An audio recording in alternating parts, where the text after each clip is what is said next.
This is Wifed Up Now What? I'm your host, Coriel, and this podcast is all about marriage management advice for millennial wives. Wives like me who said I do and then try to figure out what the hell did I just do. So many of us were taught that getting the husband was the hard part, but what I'm realizing is that managing the marriage is where the real work comes in. So we have two wives in the building today. We got my girl Takara and Mecca in the studio. Hi. Welcome to the show. Thank you. So for the people who are not familiar, start by just answering simple question: how long have you been married? And is this your first marriage? That was not a trick question. I'm going on 8 years of marriage next month. Congratulations. February, it will make 8 years. And no, this is not my first marriage. Okay. So for me, this is my first marriage. We've been married for 10 years this October and together for 15. Congratulations. Yeah. Wow. Okay. And y'all know I'm the baby over here. Okay. We just celebrated 3 years. We definitely had a lot of transition in those 3 years, though, in terms of becoming parents, getting married, and just having to take on those new responsibilities. So it's been 3 years, but really it's been, it feels 30. like, it feels like we've done a lot. Well, you guys in went these through the 3. pandemic together, Yes. too. So that added about 10 years. Yeah, it did, of automatically. time. Yeah. So, but the whole point of, when I decided to start this podcast was for women who were led to believe in the happily ever after, that it's just get the husband and then the happiness is just going to come. Right. And that is absolutely not the case. So today we're going to talk about, this isn't not going to be a deep show though. We're not going to be getting like super into the trenches of like the ugly side of marriage. This is a fun, light, loving show. They need to Don't see worry. that They side. need to see that side, the happy wife side. But I always like to just put that disclaimer that it's not happily ever after. That it's not forever, ever, ever. Everything is going to be happy. There is, some hard times that come as well. But we're going to start with a little reaction because I'm going to play a clip. Y'all know they give us so much to talk about on these internet streets, but we don't often get the wives' perspective on some of this stuff. I don't know about y'all, but when I see the podcast, it's always the single people. Absolutely. And the wives don't usually get to say much. So y'all do today. Black church caters to the black woman. And the reason the black church caters to the black woman is because the black woman is the provider. She has more income and education than the man. So they're looking at this financially. They also have a vested interest in her never getting married. The pastor is the metaphorical husband of all the single women in the community. I'm not saying he's sleeping with them. I'm saying he's keeping them so distracted with Jesus that they never find a husband, and that's the way he wants it to stay. Because if she finds a husband, she won't have as much time to be donating to the church home. Wow. So the black church benefits from single motherhood. They don't want our sisters married because Dr. Umar believes that the black church benefits from single women, single mothers, due to the resources that and time we put into the church when we don't have a husband. So how do you all feel about You that? go first, Mecca. I would love to hear your take. Absolutely. So I always look at the source, and so I don't know a lot about him. I'm wondering if he is married. He is not. So I always look at the source, right? And then the other thing that I will say is that I attend Word of Faith. We've been there for a very long time. Bishop Delcy Bronner, yes, that's my church. Nina Bronner, First Lady, and they are very big on marriage. The other thing that I do know is that from what I've seen growing up in the church, I think it's a place that actually where they want to see people get married. And also for black marriage, it's connected to generational wealth. So why would the church not want more couples and more married women in the church? So I feel like it completely goes against what we know is true from financial analysts, financial advisors, is that once you have a married couple, they can actually invest more. Yeah. And I think consider the source. Lord, that source. The second part of that too is I think there are segments of the black church. And so the smaller Chitlin Circuit black churches, 100%. I grew up in those churches where it is 100% predicated on control. So I definitely agree that while they're prophesying you finna get a husband, the other side of that is once you get a husband, that husband is the head. That husband takes control over that woman. That husband does not allow her to invest as much. I get that. And in those smaller churches, those of you who grew up or been in those smaller churches, you know that you have 15 million jobs in that one church and you give and you sow and you give and then that's it. Whereas my church, Linked Up Church with Pastor Joe and Christian Gregory, no, not only do we believe heavily in marriage, we believe heavily, number one, just what you can do as a couple, as two people in that marriage, we understand the power of that. And so I disagree, but I do agree if you go to the smaller church segments, which I also think is kind of running out. So it could be possible in some churches, but it's not 100%, which nothing is. Just because a man sits in a pulpit does not mean that he does not pray on women or people. Correct. And so we have to remember these are people. Yep. This is a man or a woman that's been given, that's in a position of power. And so you have to also look at who is the person that you're following. Honey. And so there are many pastors that we've seen fall or go on these sabbaticals every year because they have to step out, they step away from the church because something they did inside of the church. And so you have to just be very careful. Character is so important to me, Coriel. Like, I look at, does this person have character? I can care less about the person's wealth. What does his character look like? And to both of your points, I think it comes down to you making an individual informed decision about where you are spending your time, putting your resources. I do know of people who grew up in almost cult-like churches that were, oh girl, I wasn't even talking about you, but yeah, that were very much so, I want to keep you in fear, right? So that I can control you based on whatever my agenda is. And I think, we got a lot to say about Dr. Umar. Dr. Umar blocked me. I'm still blocked on Instagram, Dr. Umar. And I'm not even an anti-Dr. Umar, type of girl. What did you do? Unblock me, Dr. Umar. But anyway, I'll tell you off camera. Okay. Nothing crazy, though. Nothing crazy. Right. And I'm not anti-Dr. Umar. That's the thing. A lot of the things, because he is, y'all might not know this about me, but I'm super pro-black. I am blackly black, and he is very much so pro-black. So a lot of what he says, I can stand with, I can agree with. And even part of this, I can identify with all of your answers that it's not a one size fits all. Every church is not doing everything the exact same way. But I think theoretically, the husband is not always going to be in line with the direction that this pastor is trying to take you in. And when the husband is truly the head of your household, it can steer you off into his direction, which is not the best for this church. It's not the best for the church, but it's biblical. Like, if you really look at the Bible side of things, and I think to his point, if the husband is that true head, even the Bible says you go home with your husband. Like, at the end of the day, that is. When Paul said, I would rather you not get married because I recognize what it takes away from the church and from God, even God understood that husband, that wife, that marriage is the priority over everything. And so, if you have pastors who are trying to make it seem like you have to sell everything out for that church, you need to check your sources. Check the source. So obviously both of you are members of churches. Christianity, I'm assuming, is the foundation of your marriage. Were both of you in the same space? We always talk about equally yoked, and that, what it means, we be making up stuff, right, sometimes.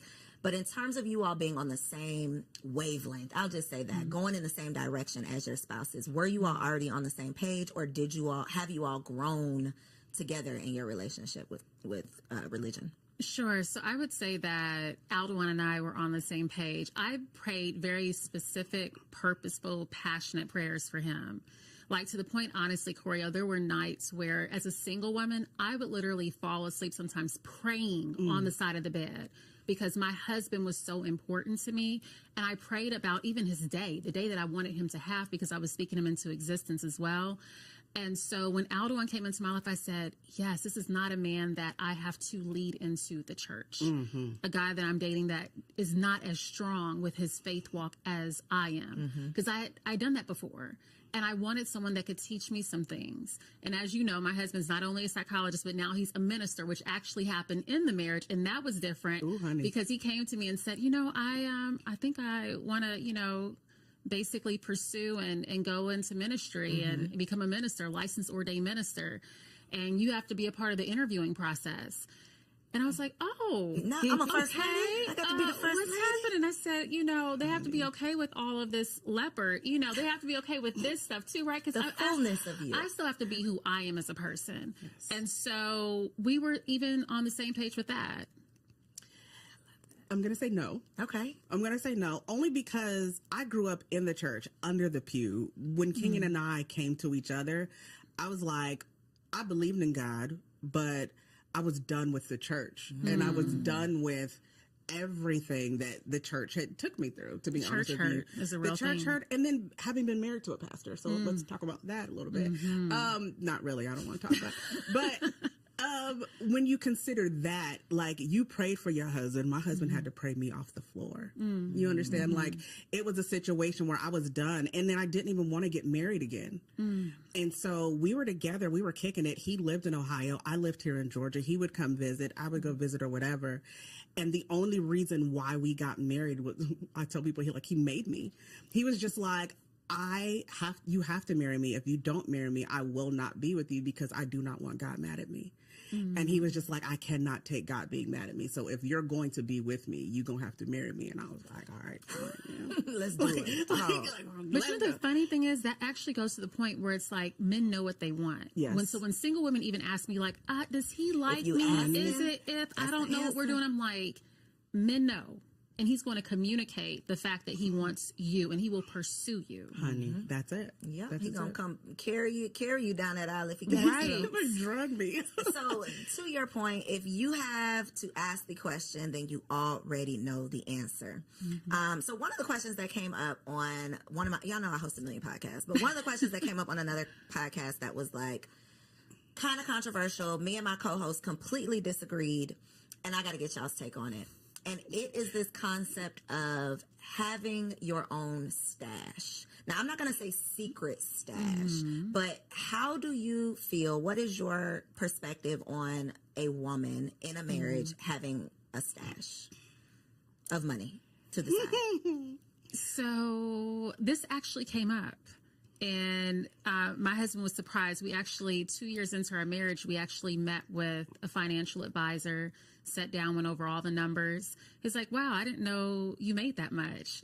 Because our marriage is very much, some people would say traditional, where he pays all the bills. What I bring in is for retirement and for vacation and groceries and things like that. And so he's like, oh, I didn't realize you made pretty much the same as me. And I didn't realize you also had these other amounts. And it's interesting because I had to break that, because Aldoan, being the therapist that he is, was like, this does not work in marriage. And I was like, well, my grandma told me that I need to have something on the side just in case something goes crazy. And so that was the first time that we were both really transparent. And ever since we have been. And that just works for our relationship. Like, I know what he has, he knows what I have, but every couple's different. Like, we still have separate bank accounts, but he always knows what's in there. I always knows what he has going on. Was that because submission is the biggest curse word on the internet, right? I know. When you come to those situations where I feel very strongly this way, Aldoan already had his very strong stance as well. And I don't know that you disagreed or there, you know, he had to convince you or anything like that. But in a time like that, and maybe you can think of other scenarios that were similar, do you feel like at the end of the day, if we can't agree, I have to submit to what you said? Like, I'm just going to close down this account, whether or not I really, truly agree or not?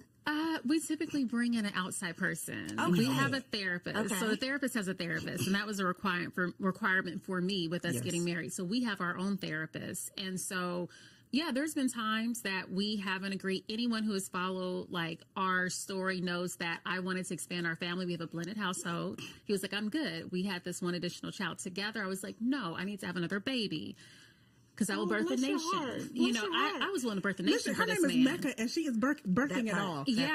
Yeah. And so, but the thing is that we had to get on the same page with that, and it took That's a big five one, years. Mecca. 5 years. It took 5 years of What convincing was this that man. like? And then I promise I'm going to let you answer You're about the secret fine. stash. What was that like, though? Because that is So- one decision that I personally feel like if we are not in agreement, Right. you're not about to be half dadding over here when I had this baby. Right. So it was a lot of conversations, a lot of tears. I'm gonna be honest, a lot of tears, because when I'm not gonna just say a woman, but I'll say a woman. When I feel like when you feel something in your heart and God is speaking to you and you're seeing visions and dreams, and I had very vivid dreams, going up an elevator with a little small toddler boy, him holding my hand, looking at me, and I was like, oh my gosh, that's my son. literally come back down the escalator at the same hospital, Emory Midtown, and him being a grown man and me looking up to him because now I'm an older mother. That don't make me And cry. so when I saw that, I told him that dream, and I said, I have chills right now because I was like, God spoke to me, and I knew. And so a lot of prayer. I will tell you, there's nothing like prayer, because I started the Wives Prayer Challenge during the pandemic. And I said, well, you know, God has told me this, but I had over 1,000 women praying over my womb. Listen, they was all standing on business for her belly. Right. And you know what? Women talk about all the time, and I've heard a couple of women pastors that have told me about this, and they've said that pray for your husband, like in his prayers too, and just how he thinks. And so Aldon, actually, he was the one who woke up and said, God told me to give her another chance. And for 3 months, he went hard in the paint. Because before, let me tell you, I was putting a little bit of maca powder inside the smoothie. I was like, all right, what type of potatoes I need to chop up? But my husband knew what he was doing. He was like, you have to catch me up. Like, no. So we had to be in alignment. We had to be in alignment. And once we were, it happened. So to answer the question about submission, if push comes to shove, if you sit down with the therapist and the therapist says, Aldewan is right, do you feel like, okay, I'm going to submit to that? Absolutely. Absolutely. Because my husband is the leader of our household, and I am perfectly fine with him being the leader. That's where he's supposed to be. That's where God has positioned him. But I have to trust. I have to feel protected in the marriage in order to feel like I should be able to be in a place to submit to him. And he makes me feel that way. I think that is where the negative aspect of submission comes in. It's you did not choose a partner who you can trust yourself to submit to. Right. So now the thought of submission is just, it's a curse word. Right. It's like, no, you made a bad choice. Right. Yeah. And that is what needs to be evaluated, not the concept of submission. They don't trust the leadership. That part. Yeah. And that's the thing, too. I think just going back to the grandmother, what our grandmothers used to tell us, right? Grandmamas, great-grandmamas, everybody had those conversations with their daughters, their granddaughters, and everything, because back then, number one, they had no other choice. They couldn't work. They couldn't do anything for themselves. They couldn't provide for themselves. They had to rely on that husband. And they had partners who they could not trust. Granddaddy had maybes all around the city. And so she really did have to depend on herself. And so that's why she had to have that stash. Me on today, the same thing. Yeah, we had that conversation in our book Covered. We talk about that. There should never be a thing where your spouse has to wonder what's going on in your life. And that's any area. That's money, that's whatever. And so if there's no open book with finances or anything, then again, can you really say you trust who you're married to? Right. Ooh, one thing that came up that I personally have experienced, and I'm still kind of working through it, is the business part. I have no problem in any other area, but I feel like this is my business. You know, this is my baby, you know? How have you, not how, because I'm not going to make an assumption that y'all have had that experience too, but have there been any areas where you've had some challenges in fully being, not necessarily being transparent because it's not a secret, but in fully allowing them to hold space in truly every area of your life? Did y'all experience any of that in any areas? Yeah, especially coming up. When I met Kenyon, I was a single mom too. I've been a single mom. Even when I was married before, I was still very much a single mom. So, you know, that sort of thing where you've taken it upon yourself to handle and carry and do everything. We got married, and I mean, we had all kinds of money coming in the house. Lights were getting shut off. Things were getting like missed because I was trying to carry it all on my own. I was trying to do everything because that's what I've always done. And he was just like, where do I fit in? Like, you can't invite me into your life and not provide space for me. So where do I fit in? And so it came to a point where like he had to just take stuff off my plate because things were falling apart, but I didn't know how to fix it. I didn't know how to carry it all on my own either. And so we had a big old blown up fight where me coming from abuse, and he would like yell at me sometimes, like, why are you not asking for help? Like, seriously, what is going on?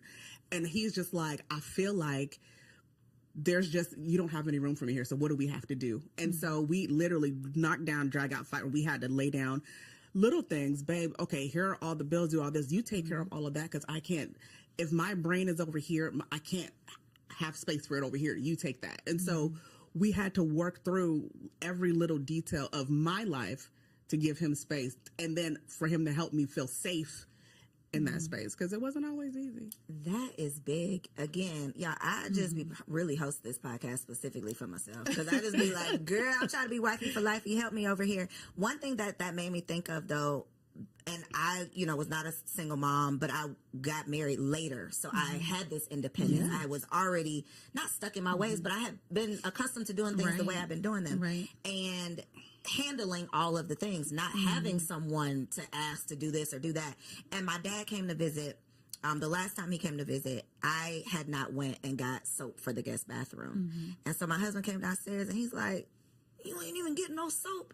And in my mind, I didn't get the soap because I had checked off 1,000 other things that I had gone to get. Yes. And it was in that moment that I realized, because at first I was like, damn, how could I forget the soap? How could I forget the soap? And then I'm like, wait a damn minute. You ran to 25 other stores. You did a million other things. Of course you forgot the soap because you were trying to do all of it. And so I think so often we don't ever have that moment where we pause and say, well, wait a minute. We just beat ourselves up or we feel like we're, failing. Yeah. And it's really that self-awareness. It's knowing that it takes an adjustment and it's not just going to be, he can't read your mind. That's another thing too. He don't even know about the soap. He didn't even have an opportunity to help out because I didn't ask for help. We've even created like a business, like even in the home, we have conversations. My mind goes a million miles per minute. You know this. You run a business. When it comes down to it, we'll say something, and as long as you told me yes, I'm running with it. I'm going. It's done. Like that's it. It's already done. Yeah, that's it. And so it got to a point where that would happen, and he would be like, "But that's not what I said. That's not what I meant by that." And so now we have conversations, and I'll follow it up with an email. I mean, like, just so we're on the same page. Right. I love that.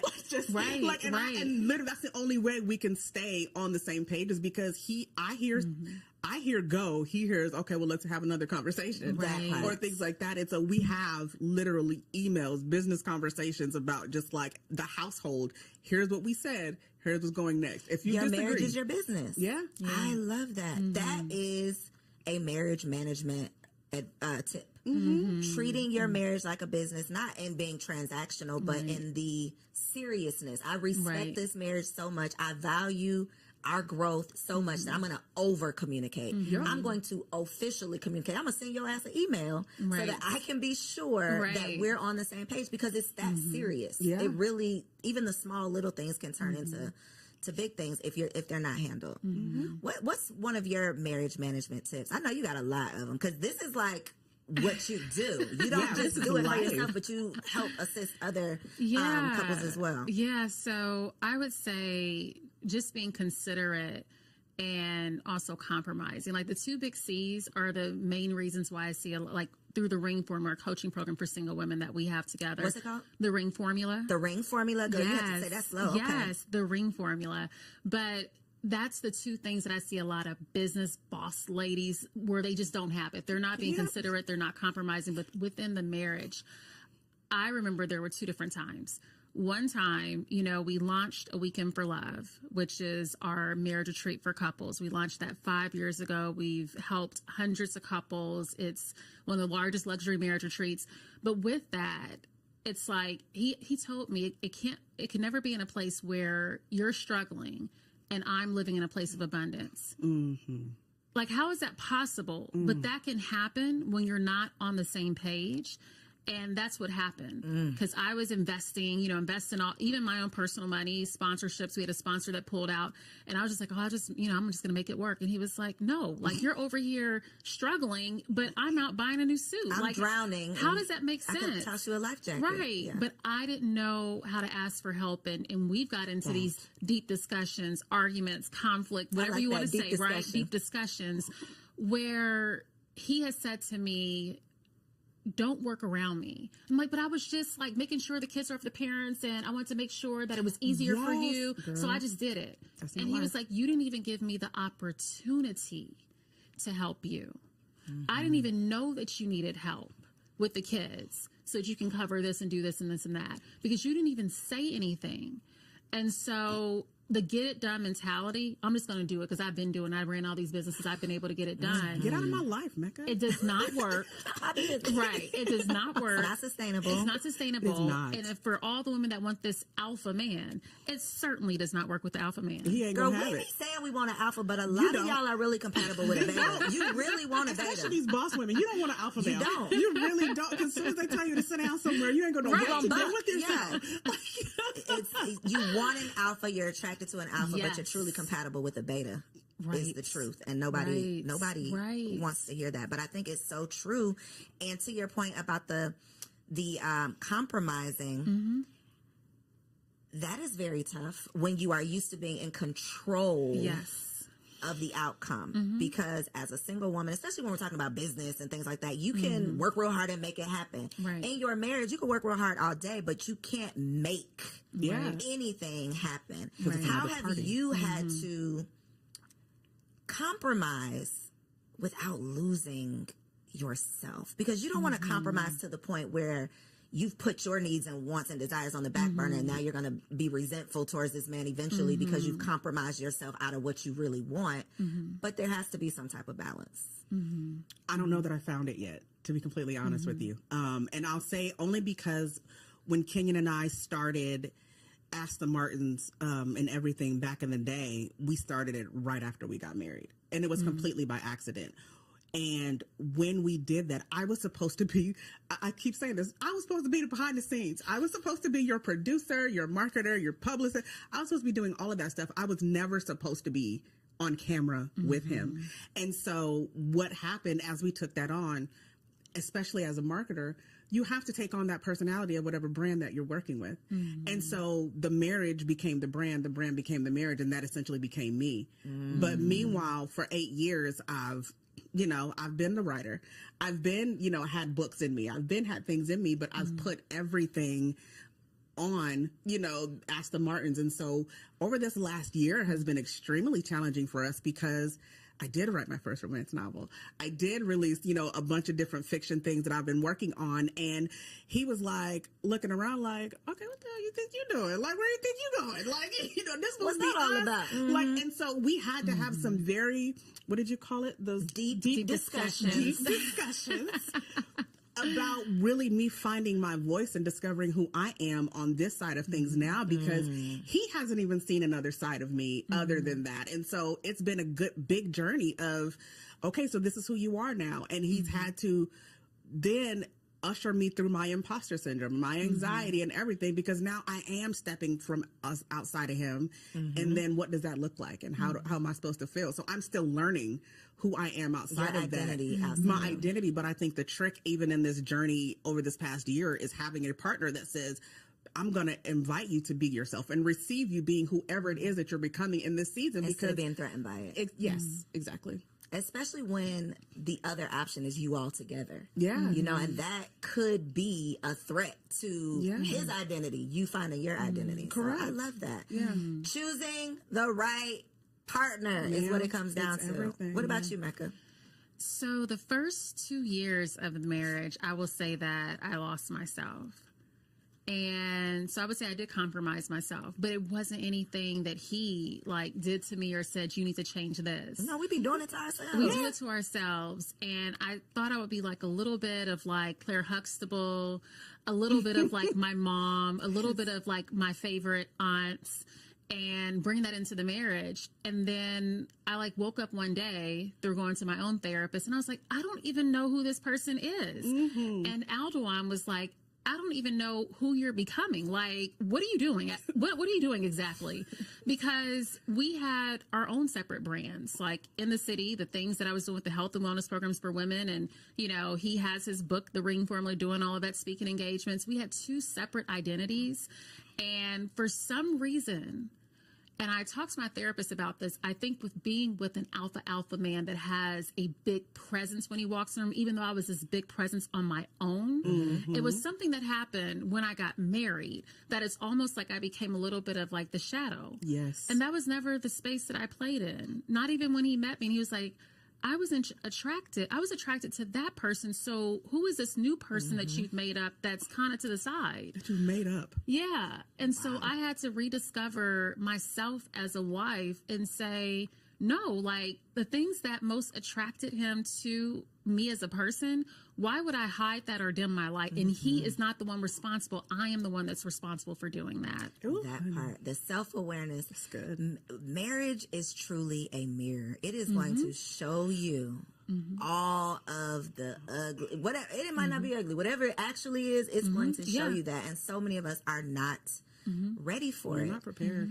What would you advise, or would you advise or recommend individual therapy? I feel like I know your answer, but individual therapy prior to getting married, because we always focus on premarital counseling for the couple. But if you enter into this marriage with all of your individual issues and you're not aware of them and you're not working on them, that's just more baggage that you are adding. So did you all do individual therapy? Do you still, you mentioned that you still have a therapist, but because that's a part of marriage maintenance.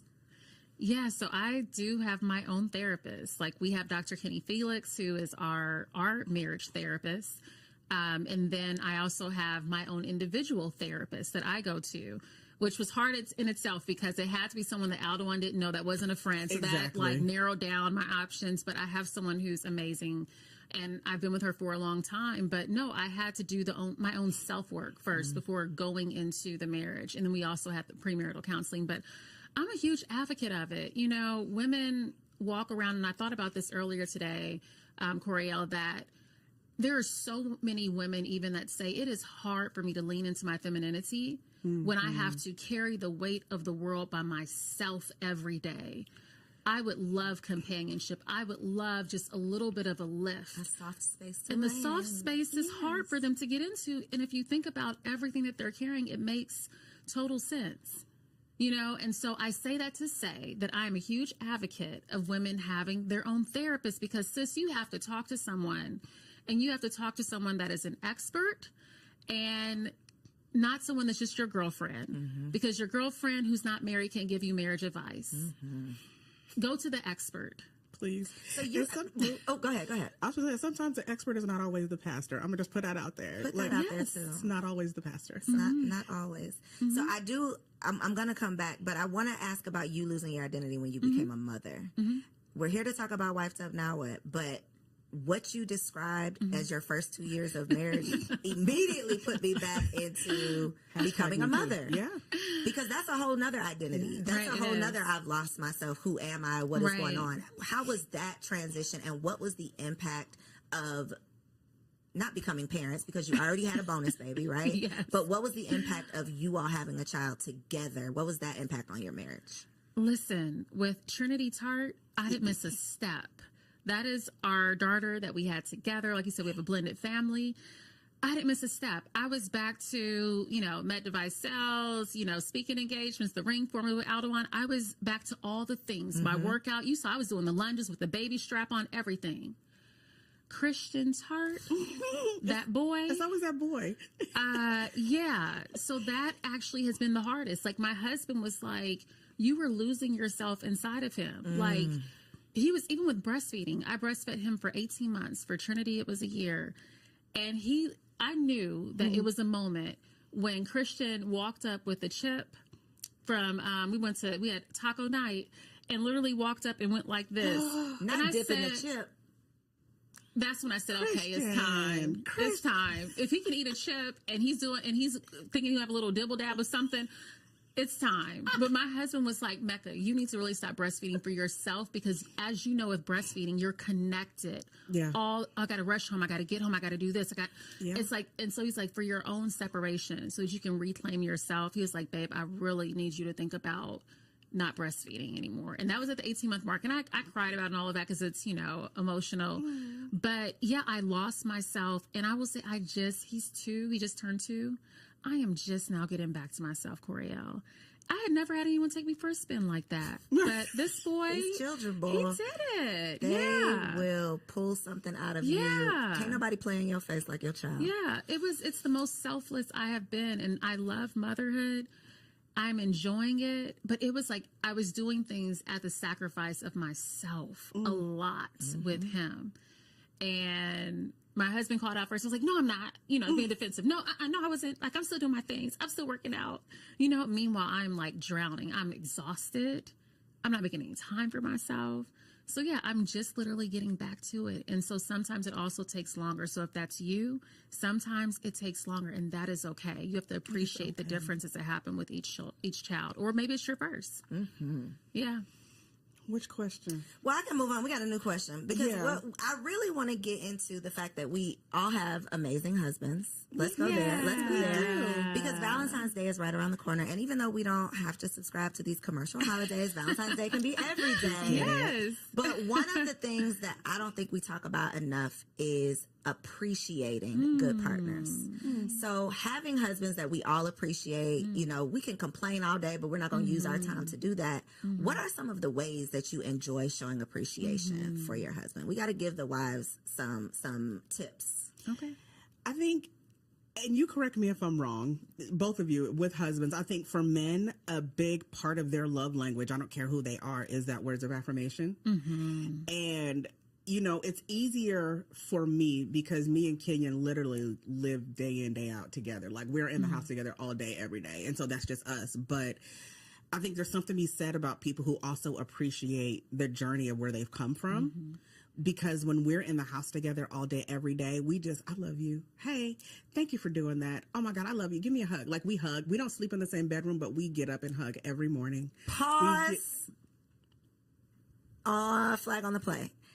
Say that one more time. We do not sleep in the same bedroom at all. Like, well, that was not on my cards. Okay. Let's go there. How? Why? Please tell us about this. It started out as me snoring.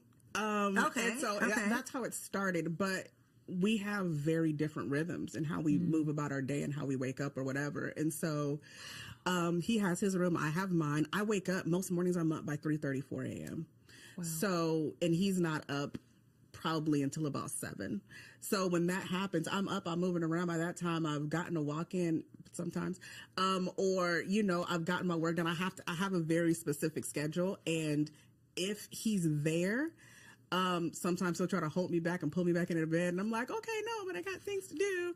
But it also makes the marriage a whole lot more exciting. I was going to say, there seems like there would be some benefits to... Oh, yeah. We plan our dates. We meet up in the media room, or like we do whatever. Like, we, depending on whatever. Wow. No rooms off limits for intimacy. Like, it's just, it's just a good move. But you have your own... We have our own... space. Yeah, space. Yeah. So the concept of like living in separate houses, I've heard of that, and this is very new. It's usually like older people, I feel like, with the separate houses thing. Yeah, older, yeah. But even the separate rooms, like, you get a lot of older people subscribe to that too. Yeah, but it's usually for bad reasons. It's not usually, and I mean, snoring, that's a challenge though. That is a real honest challenge. I snore like a trucker. So it's one of those things where I'm just like, I'm okay. Wow. Yeah. That's a different... And we're both introverted. And so we'll have days where like we've had, like today, I don't want to talk to him when I go home. So like literally I'll just be like, hey babe, give me a kiss, hug, love, whatever. And I'm going to my room. Yeah, I'm going to need some decompressing time. And he'll be like, all right, cool. Like introvert time. That is... He gets it. Y'all are really living a mature marriage. That is very mature, because I'm going to take it personal. We've had to talk about the man cave, you know? You're introverted. I'm introverted. Are you really?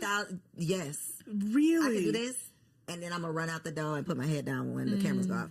But you can have a man cave as long as the woman can come in. You know, like I am up under my husband. So I would take it personal if he was like, I've been thinking maybe we should have separate bedrooms, but the fact that y'all didn't, that's but we amazing. didn't, and it was an accident. It wasn't. I feel like if he would have come to me and said, "I think we need separate spaces," I probably would have like threw a fit or threw something at him, one or the other. But it was the fact that it kind of became a natural thing where we woke up one day, we're just like, "Well, this is okay. Are we okay? We're good." Like, and I can bust in his room anytime. Like, anytime, cuddle up on his couch or like get with him, whatever. Like, it's never like a mine and yours. It's all right. Whose room we kicking it in tonight? I love that. Okay. So appreciating these good men, you're saying words of affirmation. All so day. making sure that you're hyping him up. I think that it's like the elementary school. A lot of people still have that very elementary school. If I like you, I'm going to be mean to you. I'm going to say mean things. You know, Black women specifically are not known for, not that it doesn't happen, but we are not known to be lovey-dovey with our husbands. We're like that with our children, but we are not known to nurture our husbands in that way. So the fact that you know that that's the love language, and then you actually are doing it, I think that's big. What about you, Mecca? So I had to relearn his love language. And the reason why I say relearn, we were together, we dated for 5 years before we got married. And for his 40th birthday, I gave him my birthday, like what I would have wanted a birthday, the red carpet, 70 to 100 plus friends, largest cake I could find, you know, tailored suits, spa day, all in one day. He was like, I thought the spa was it.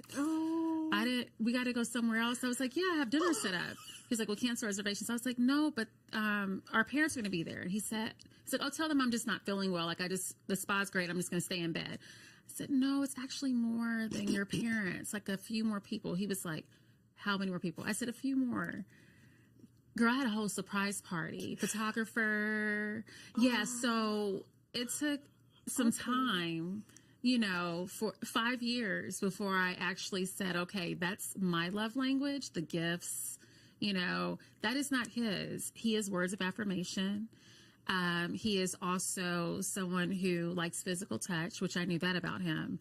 But the gifts, that's me. The big surprise, all the people, oh my gosh, that's me. It is not him. For your next birthday party. Yeah, you know. And so literally for his birthday this year, he said, and he's celebrating his 50th, he was like, you know, I just want to go to an island by myself. Ooh.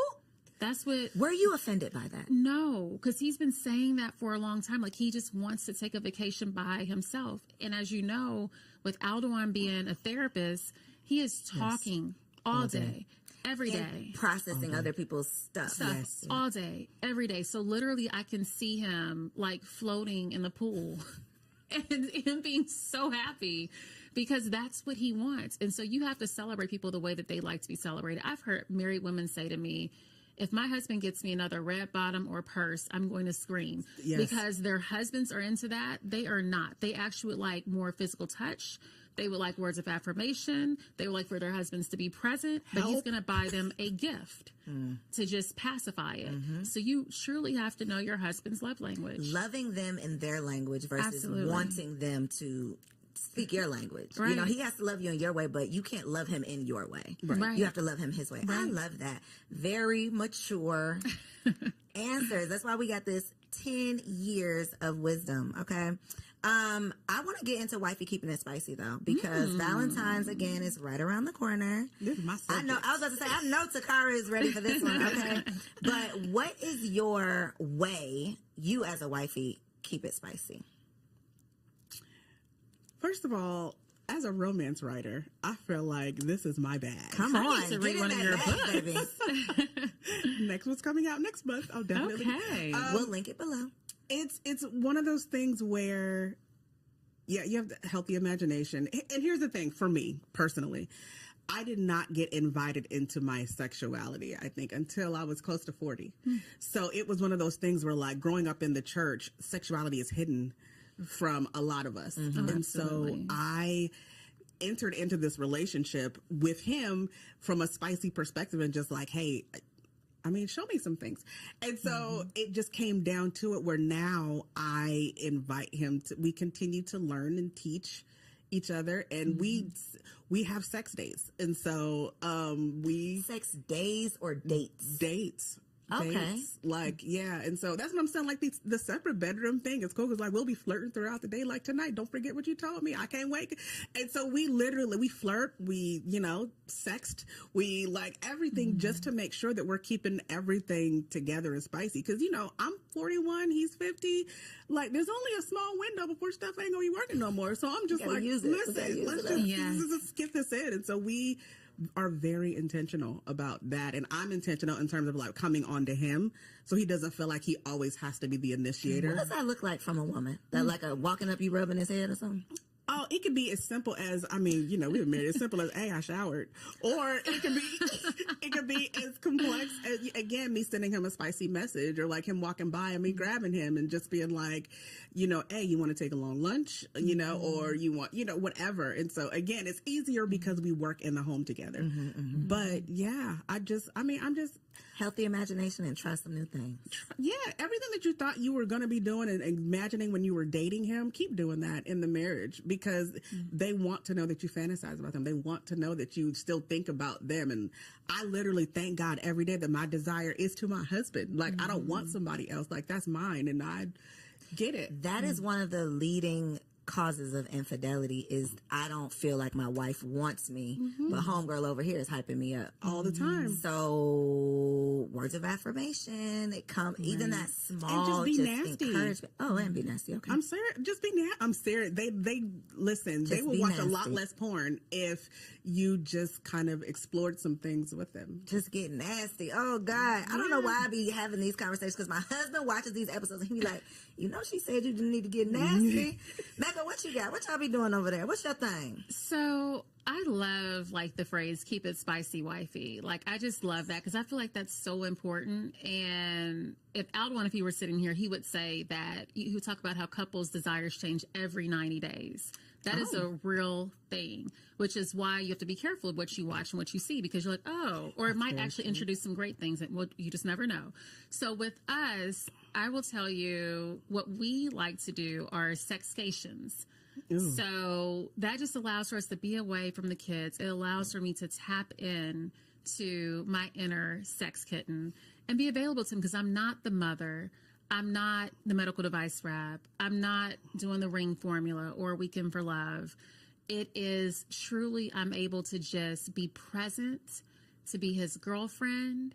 And for those introverts that are out there, for those ladies who are feeling kind of shy, this is the perfect opportunity for you to tap into your inner Sasha Fierce. So role playing is very important. I think it's something that you can add into the marriage, because hey, he wants somebody else. Okay, I'm Tasha today. Okay, I want to try that. Have you done that? Like dressing up and stuff, really? or just taking on a personality? Oh, yeah, no, I have outfits.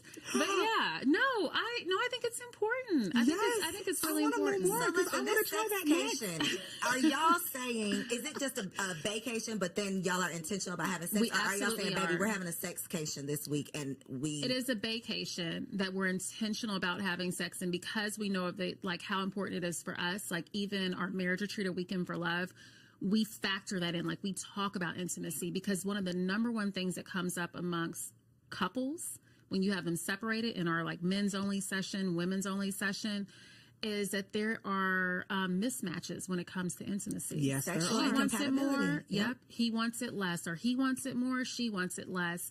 And so we try to create an environment. You know, obviously, this is a Christian conference, but we create this is not that. It's not that. It's not that. But we create a space where it's like women are like, you know what? I haven't seen this side of me in like a long time, because I've been wearing all the hats. And you guys have created this space where now it's like I'm touching my husband differently while I'm here at a Weekend for Love. And I've never had these conversations because we don't make room for them. And so that literally has led into how we work with the couples, because you should have the best intimacy in your marriage. I mean, if this thing is forever, I need to make sure that it's on and popping. And the thing is with married couples, it doesn't have to be. It's not every day. It don't have. Some people are every day. Say that one more time.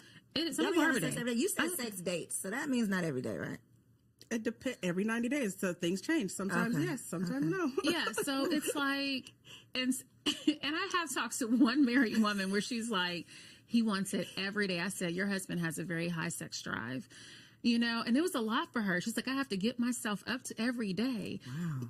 I know. Wow. I know. But, you know, for most married couples, that's not. But it's about the quality. What is the average? What's the average for most married couples? I don't even want to throw something out there, because, you know, that's Aldewan's lane. Okay, that's his thing. Know, okay. He would know the percentage. Settle something for me over here. I know. Okay. I could tell. You're like, Are you getting stressed? I'm so sorry. I'm so sorry. No, it's okay. You know, it's okay. My baby is turning 1, so things are starting to settle. Yes, you know, with the nighttime not sleeping thing, that really puts a wrench. Oh, but the reason I wanted to put a pin in there, because I think that a lot of times have unrealistic expectations Absolutely. of what reality is actually going to be, and that's ideal for sure, but that's not that's not reality all the time. Right, absolutely. But And it should wifey be is fun. keeping it spicy. Oh, absolutely. I'm gonna have to give you some outfits. because- Who you want to be, baby? I do have a couple little wigs now. Hold it out. Let You me throw on a little wig and become somebody new. Listen, you know I got that blonde one, girl. Come Let me see. Right. Listen, TK is about to give y'all some more for our Wifey Keeps It Spicy segment, so make sure y'all stick around. Hey ladies, welcome back to another Wifey Keep It Spicy. My name is Takesha, and this week I want to talk about how to actually keep it spicy. Last week we talked about femininity, just getting in that era, feeling good, right? Feeling your feminine essence. But this week we're going to get into the spice, okay? Now, I don't know why I have been in the mood to challenge y'all, but I feel like it's some things that I talk about maybe you haven't thought about, or maybe it's going to challenge you out of your comfort zone. And so I kind of want to preface it with saying, hey, sis, this might be a challenge. But for this week's Wifey Keep It Spicy, I want you to be dedicated to being the fantasy, dedicated to being his fantasy.